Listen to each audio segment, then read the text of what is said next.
സംസ്ഥാനത്ത് ഒരു MLA പോലുമില്ലാത്ത പാർട്ടി 60,000 അനധികൃത വോട്ടുകൾ ചേർത്തിട്ടുണ്ടെങ്കിൽ LDFും UDFും എന്തു നോക്കിയിരിക്കുകയായിരുന്നു എന്ന് BJP മുൻ സംസ്ഥാന പ്രസിഡന്റ് K. സുരേന്ദ്രൻ. ഇതുപോലും കണ്ടുപിടിക്കാനായില്ലെങ്കിൽ കെട്ടിത്തൂങ്ങി ചാകുന്നതാണ് നല്ലതെന്നും സുരേന്ദ്രൻ പറഞ്ഞു. 2029ലും 2034ലും സുരേഷ് ഗോപി തൃശൂരിൽ ജയിക്കുമെന്നും ഇനിയും വോട്ട് ചേർക്കുമെന്നും സുരേന്ദ്രൻ പറഞ്ഞു. ഈ ആരോപണങ്ങൾ സുരേഷ് ഗോപിയുടെ ജനപിന്തുണ വർദ്ധിപ്പിക്കുമെന്നും സുരേന്ദ്രൻ തൃശൂരിൽ മാധ്യമങ്ങളോട് പറഞ്ഞു. ലോക്സഭയിലേക്കും നിയമസഭയിലേക്കും വർഷത്തിൽ 3 തവണ വോട്ടർ പട്ടിക പരിഷ്കരിക്കാൻ തെരഞ്ഞെടുപ്പ് കമ്മീഷൻ സമയം അനുവദിച്ചിട്ടുണ്ട്.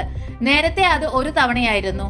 6 മാസത്തിലധികം സ്ഥിരതാമസമുള്ള ഏതു പൗരനും മണ്ഡലത്തിൽ വോട്ട് ചേർക്കാം. അങ്ങനെയാണ് സുരേഷ് ഗോപിയും കുടുംബവും വോട്ട് ചേർത്തത്.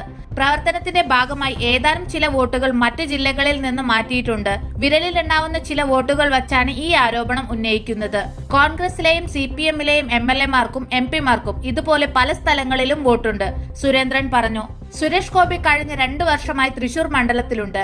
1 വർഷം മുമ്പ് തന്നെ സ്ഥാനാർത്ഥിയുടെ പേര് പ്രഖ്യാപിച്ചതിനു പിന്നാലെ അദ്ദേഹം സമ്പൂർണമായി ഇവിടെയുണ്ട്. അതിന്റെ ഭാഗമായി സുരേഷ് ഗോപിയും കുടുംബാംഗങ്ങളും വീട് വാടകയ്ക്കെടുത്ത് താമസിച്ചു. സുരേഷ് ഗോപി തലകുത്തി മറിഞ്ഞാലും ജയിക്കില്ലെന്നായിരുന്നു LDFും UDFും പറഞ്ഞത്.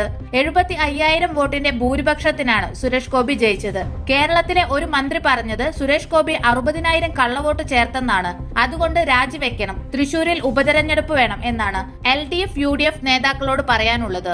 60,000 വോട്ട് ഒരു MLA പോലുമില്ലാത്ത പാർട്ടി അനധികൃതമായി ചേർക്കുമ്പോൾ നിങ്ങൾ എന്തു നോക്കിക്കൊണ്ടിരിക്കുകയായിരുന്നു? നിങ്ങളൊക്കെ പോയി തൂങ്ങി ചാകുന്നതാണ് നല്ലത്. കേരളത്തിലെ ഏറ്റവും വലിയ പാർട്ടിയെന്ന് അവകാശപ്പെടുന്ന CPMും ഏറ്റവും ജനപിന്തുണയുണ്ടെന്ന് പറയുന്ന UDFും പറയുമ്പോൾ അവർക്ക് കെട്ടിത്തൂങ്ങി ചാകുന്നതാണ് നല്ലത്. തെരഞ്ഞെടുപ്പ് പ്രക്രിയയുടെ ഭാഗമായി ഇവിടെ BLO ഉണ്ടായിരുന്നു. എല്ലാ ഉദ്യോഗസ്ഥരും സർക്കാരിന്റെ ആളുകളായിരുന്നു. അന്നൊന്നും ആക്ഷേപം ഉന്നയിക്കാത്തവർ ഏതോ ഒരു സ്ത്രീ പറഞ്ഞതിന്റെ അടിസ്ഥാനത്തിൽ സുരേഷ് ഗോപി കള്ളവോട്ട് നേടി ജയിച്ചെന്നാണ് പറയാൻ ശ്രമിക്കുന്നത്. തെരഞ്ഞെടുപ്പ് സംബന്ധിച്ച് പരാതിയുണ്ടെങ്കിൽ ചലഞ്ച് ചെയ്യേണ്ടത് സ്ഥാനാർത്ഥികളാണ്. 89 വോട്ടിന് തോറ്റ സ്ഥാനാർത്ഥിയാണ് ഞാൻ. അന്ന് 6,000 കള്ളവോട്ടുകൾ എനിക്കെതിരെ നടന്നിട്ടുണ്ട്. ഞാൻ ബഹളമുണ്ടാക്കാതെ നേരെ കോടതിയെ സമീപിക്കുകയായിരുന്നു ചെയ്തത്. 80 കള്ളവോട്ടുകൾ പ്രൂവ് ചെയ്തു. എതിർ സ്ഥാനാർത്ഥി മരിച്ചതിനെ തുടർന്ന് കേസ് പിൻവലിച്ചു. ഇതാണ് രാഷ്ട്രീയത്തിൽ എല്ലാവരും ചെയ്യേണ്ടത്.